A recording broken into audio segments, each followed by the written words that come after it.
কি জঘন্য, কি বিচ্ছিরি, কি যাচ্ছে তাই বাংলাদেশের ব্যাটিং। টি-20 ফরম্যাটে আমরা সেই বানরের বাসবে ওঠার অঙ্কের মতো 2 ধাপ এগিয়ে 1 ধাপ পেছানোর অবস্থা, কিংবা 1 ধাপ এগিয়ে 2 ধাপ পেছানোর অবস্থা। অস্ট্রেলিয়ার বিপক্ষে এই সিরিজটা আমাদের সেই পেছানোরই একটা ইঙ্গিত কি দিয়ে রাখলো। 3 ম্যাচের টি-20 সিরিজের আমরা সবগুলো ম্যাচ হেরেছি। এর মধ্যে শেষ ম্যাচটায় বাংলাদেশ যেই ক্রিকেটটা খেলেছে, এটা আসলে কোনো টি-20 ক্রিকেট না। যেই ব্যাটিং আমরা করেছি এটা কোনো টি-20 ব্যাটিং না। মান্ধাত্তার আমলের টি-20 ব্যাটিং আমরা করেছি, এবং আমরা যে একাদশ নির্বাচন করেছি সেইটাও ভীষণ ভীষণ ভীষণ রকমের প্রশ্নবিদ্ধ। অস্ট্রেলিয়া এই ম্যাচে বাংলাদেশকে হারিয়ে দিয়েছে 7 উইকেটে, এবং সেইটাও 9 ওভার বাকি থাকতে। আমরা যে 109 রান করেছিলাম, অস্ট্রেলিয়া যেভাবে ব্যাটিং করছিল সেইটা আসলে একটা ছেলে খেলা হয়ে গিয়েছিল, এবং সেইটা বাংলাদেশের জন্য নিঃসন্দেহে এম্বারেসিং। ওয়ানডে সিরিজে অস্ট্রেলিয়ার বিপক্ষে আমাদের জয়, 21 বছর পর ওয়ানডে ফরম্যাটে অস্ট্রেলিয়াকে হারানো, তারপর প্রথমবারের মতো তাদের বিপক্ষে জিতে পুরো দলটার কনফিডেন্স যেখানে অন্য লেভেলে থাকার কথা, সেইখানে টি-20 সিরিজে আমরা ভীষণ ম্যারমেরে ভীষণ নড়বড়ে এক বাংলাদেশকে দেখতে পেলাম। তারপরেও প্রথম ম্যাচটার চেয়েও দ্বিতীয় ম্যাচে বাংলাদেশের উন্নতি হয়েছিল। হ্যাঁ, দ্বিতীয় ম্যাচে তো বাংলাদেশ অবশ্যই জেতা উচিত ছিল, কিন্তু তৃতীয় ম্যাচে এসে ওই যে বলছিলাম না যে বানরের বাসবে ওঠার অঙ্কের মতো 2 ধাপে গিয়ে 1 ধাপ পেছানোর মতো, এই ম্যাচে এসে বাংলাদেশের টি-20টা এক্সপোজ হয়ে গেছে। মনে হচ্ছিল যে আমরা যেই আমলে টি-20 ছিল না, সেই আমলের মতো টি-20 খেলছে। মনে করেন 90s-এর ওয়ানের মতো আমরা এখন টি-20 খেলি। তাহলে কি আসলে হবে বলেন তো দেখি। এই যে ম্যাচটা অস্ট্রেলিয়ার সঙ্গে আমরা কম্পিটই করতে পারলাম না, হেরে গেলাম এরকম বড় ব্যবধানে, এবং বাংলাদেশ আমরা নিজেরাই হোয়াইট ওয়াশড হয়ে গেলাম, সেইখানটাতে টার্নিং পয়েন্ট কোনটা তা নিয়ে একটু আলোচনা করো। আমি প্রশ্নবিদ্ধ একাদশ নির্বাচন এবং মান্ধাত্তা আমলের ব্যাটিং অ্যাপ্রোচের কথা বলছিলাম। আমাদের একজন ওপেনার আছেন সাইফ হাসান। তিনি টি-20 ফরম্যাটে ওই যে ন্যাশনাল টিমে কামব্যাক করার পর কয়েকটা ভালো ইনিংস খেলে তারপর তো তাকে ভাইস ক্যাপ্টেন বানিয়ে একটা কেলেঙ্কারি অবস্থা হয়ে গেছিল। ঠিক আছে, তারপরে তিনি ওখান থেকে সরে দিয়েছেন ভাইস ক্যাপ্টেন্সি থেকে, কিন্তু এন্ড অফ দ্য ডে গিয়ে যেই ব্যাটিংটা করেন সেটা কি এই আমলের টি-20-র জন্য উপযুক্ত? আজকেও যেমন তিনি 9 বলে 1 রান করেছেন, টি-20 ফরম্যাটে একজন ওপেনার 9 বলে 1 রান করেন, এটা আসলে বিস্ময়কর বললেও কম বলা হয়। আর আমরা সেই পর্যন্ত কি সবকিছু দেখে ফেলেছি ভেবেছিলাম? না, কারণ সেই সাইফকেও ছাড়িয়ে গিয়েছেন পারভেজ হোসেন ইমন, যার ব্যাটিং অ্যাপ্রোচ আবার কিন্তু সাইফের মতো না। মানে সাইফের আজকের ইনিংসটা ব্যতিক্রম না, কোনো দিন তিনি হয়তো একটু ভালো খেলে ফেলেন, কিন্তু তিনি এইভাবেই খেলেন। কিন্তু পারভেজ ইমন তো বিধ্বংসী ব্যাটসম্যান, তিনি আজকে 13 বল খেলে 1 রান করলেন। ভাই, টপ অর্ডারের 3 জনের মধ্যে এক ওপেনার এবং নাম্বার 3, একজন 9 বলে 1 রান করেন, একজন 13 বলে 1 রান করেন, এবং সেইটা টসে জিতে ব্যাটিং নেবার পরে, এবং উইকেটে যে এমন কোনো জুজু আছে বিষয়টা সেটা না। তো বাংলাদেশের পরের ম্যাচে কোথায় থাকবে, কিভাবে থাকবে, কোন ওয়েতে থাকবে? আমরা তো মেন্টালি হেরে গেছি। আমরা তো এই জায়গায় আমরা অ্যাপ্রোচের জায়গাটাতেই হেরে গিয়েছিলাম। হ্যাঁ, আমাদের প্রথম উইকেটটা যে গিয়েছে তানজিদ তামিমের, সেইটা আসলে ব্যাড লাক, কেননা ওইখানে সাইফ হাসান যে ড্রাইভটা করেছিলেন ওইটা বোলারের হাতে লেগে স্ট্যাম্প ভেঙে যায় নন স্ট্রাইকিং এন্ডে, ওই ফিরতে আর পারেননি তানজিদ তামিম, তিনি আউট হয়ে গেছেন।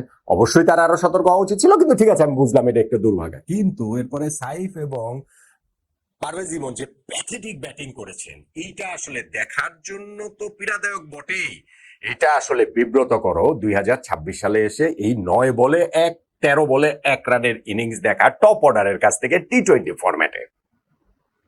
5 ওভার শেষে বাংলাদেশের স্কোর 3 উইকেটে 11 রান। টস জিতে আমরা আগে ব্যাটিং নিয়েছি, এরপরে আর আমাদের ব্যাটিং এর কি বাকি থাকে, এরপরে আর আমাদের অ্যাপ্রোচ নিয়ে বিষয়টা কি বাকি থাকে আপনি আমাকে একটু বলেন তো দেখি। আমরা ধুকতে 109 রান পর্যন্ত করেছি, যেইখানটাতে আমাদের স্ট্যান্ডিং ক্যাপ্টেন যে তাওহিদ হৃদয় 51 বলে 61 রান, মানে মোর দেন 50% রান দলে তো তিনিই করেছেন, বাকি সবাই মিলে আমরা 20টা ওভার ব্যাটিং করে মাত্র 109 রান তুলতে পেরেছি। আমাদের ওই যে শুরুতে 3 জনের ব্যর্থতার কথা বলছিলাম, তারপর নুরুল হাসান সোহান 6 রান করেছেন, শামীম পাটোয়ারি 0 করেছেন। সো এরপরের দিকে আর কেউই আমাদের সেই তাওহিদ হৃদয়কে সঙ্গ দিতে পারেন না। আমি একাদশ নির্বাচনে যে কথাটা বলছিলাম সেটা হচ্ছে, বাংলাদেশ আজকের ম্যাচে 11-এ 3টা চেঞ্জ নিয়ে খেলেছে, এবং আব্দুল গাফফার সাকলাইনকে বাদ দিয়েছে। খুবই পপুলার ডিসিশন, বাদ তো দিবে না কেন? আগের ম্যাচে সাকলাইন আমাদেরকে হারিয়ে দিয়েছে, একটা ছেলে দ্বিতীয় মাত্র ম্যাচ খেলতে নেমেছে, কিন্তু তার উপরে সকল দায়টাই দিয়ে দেওয়া হলো, সোশ্যাল মিডিয়াতে তাকে ধুয়ে দেওয়া হলো, ফলে টিম ম্যানেজমেন্টও সেই পথে হেঁটে তাকে আসলে বাদ দিয়ে দিল। টিম ম্যানেজমেন্টকে তো এখন কি করবো, বাংলাদেশ তো এইভাবেই চলে, বাংলাদেশ ক্রিকেট টিমও এইভাবেই চলে।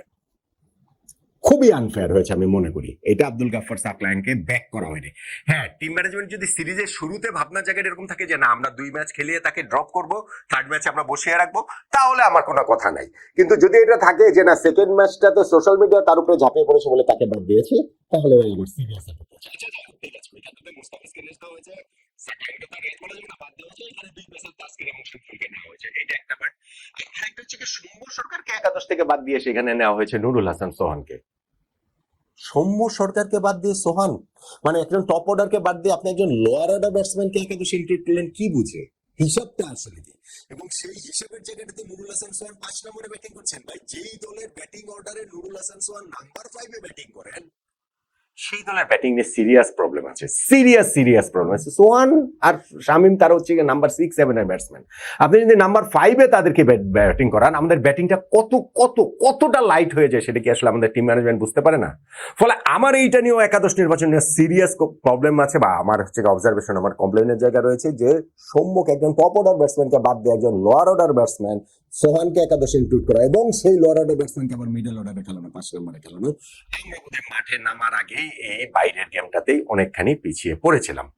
আর ব্যাটিং অ্যাপ্রোচের কথা তো বললাম, একাদশ নির্বাচন আর ব্যাটিং অ্যাপ্রোচ, সেখানটাতে আমরা যখন 109 রান করেছি, এরপরে আর এই ম্যাচ বাংলাদেশ জিতবে যে তার ন্যূনতম সম্ভাবনা তৈরি করবে, এই ভাবনাটাই আসলে পাগলামি। চিটাগাং এর যে উইকেটে খেলা হয়েছে সেই উইকেট যে একেবারে ওই যে মিরপুরে আমরা যে উইকেটে খেলতাম, অস্ট্রেলিয়ার বিপক্ষে আমরা একটা সিরিজ কিন্তু 2021 সালে 4-1 ব্যবধানে জিতেছিলাম, তারপরে এই প্রথম আমরা টি20 সিরিজ খেললাম, অস্ট্রেলিয়া ভালো একটা প্রতিশোধ নিল, ভালো উইকেটে ভালো ক্রিকেট খেলে তারা আমাদেরকে বিপক্ষে প্রতিশোধ নিল। অবশ্য অস্ট্রেলিয়ানরা বাংলাদেশের বিপক্ষে জিতে সেইটাকে প্রতিশোধ হিসাবে দেখবে বিষয়টা, তা হয়তো না তাদের পার্সপেক্টিভ থেকে, কিন্তু বাংলাদেশের জন্য আসলে এই এখন আমাদের ওই সোল সার্চিংটা প্রয়োজন অনেক বেশি করে এই টি20 সিরিজে, স্পেশালি লাস্ট ম্যাচে আমাদের পারফরমেন্স। হ্যাঁ, আমাদের ক্যাপ্টেন লিটন কুমার দাস পুরো সিরিজটা মিস করেছেন, এইটা বাংলাদেশের জন্য একটা বিরাট বড় সেটব্যাক, কিন্তু তারপরও 3টা ম্যাচে বাংলাদেশের পারফরমেন্স, স্পেশালি লাস্ট ম্যাচে বাংলাদেশের এইভাবে মানে অসহায় আত্মসমর্পণটা কোনোভাবেই অ্যাকসেপ্টেবল না।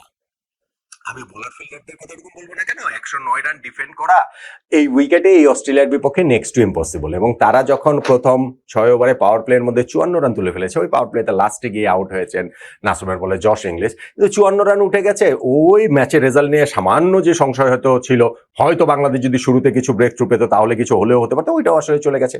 মিচ মার্শ এরপরে আউট হয়েছেন শরীফুলের বলে, কিন্তু ততক্ষণে তিনি 28 বলে 60 রানের একটা ইনিংস খেলে ফেলেছেন এবং বাংলাদেশের বোলিং নিয়ে মোটামুটি আর কি ছেলে খেলাই করেছেন, এবং সেই জায়গাটাতে তিনি শেষ পর্যন্ত থাকতে পারেনি। পার্সোনাল জায়গা থেকে তার হয়তো একটুখানি আক্ষেপ থাকতে পারে, কিন্তু অস্ট্রেলিয়ানরা এইসব খুব একটা গোনায় টোনায় ধরে না। ম্যাচটা কত তাড়াতাড়ি তারা শেষ করবে, কত স্বচ্ছন্দে তারা জিতবে, প্রতিপক্ষকে কিভাবে ঘুরিয়ে দিবে, সেটাই আসলে তাদের ধ্যান জ্ঞান থাকে। এখানে পার্সোনাল অ্যাচিভমেন্ট অস্ট্রেলিয়ানদের কাছে খুবই গৌণ, ওয়ার্ল্ড ক্রিকেটে মোটামুটি সবার কাছেই গৌণ, বাংলাদেশেরটা অবশ্য আমি অত শিওর না। যাই হোক, তারপর কুপার কর্নেলের একটা উইকেট আমরা পেয়েছি, কিন্তু তা সত্ত্বেও 11 ওভারের মধ্যেই অস্ট্রেলিয়া তাদের জয়টা নিশ্চিত করে ফেলেছে 7 উইকেট হাতে রেখে। তাহলে আজকের এই তৃতীয় টি20 ম্যাচে বাংলাদেশ যে এইভাবে আমরা হেরে গেলাম অস্ট্রেলিয়ার কাছে, সেখানটাতে টার্নিং পয়েন্ট কোনটা? আমি বলছিলাম যে 2টা জায়গা আমার কাছে খুবই আসলে মনে হয় টার্নিং পয়েন্টেরও দাবিদার, কোয়েশ্চেনেবল। সেটা হচ্ছে গিয়ে প্রথমত আমাদের একাদশ নির্বাচন। আমরা যে একাদশটা নির্বাচন করেছি, আব্দুল গাফফার সাকলায়েনকে আমরা আমার ধারণা সোশ্যাল মিডিয়ার প্রেসারে বাদ দিয়েছি, এইটা আমার একটা কোয়েশ্চেনের জায়গা। সৌম্যকে বাদ দিয়ে সোহানকে ইনক্লুড করাটা বিগ কোয়েশ্চেন মার্ক আমার কাছে। সো 11-এর রিজেন্টে মুস্তাফিজ কেন রেজ দিয়েছেন, এইটা আমার একটা বিষয় টার্নিং পয়েন্টের।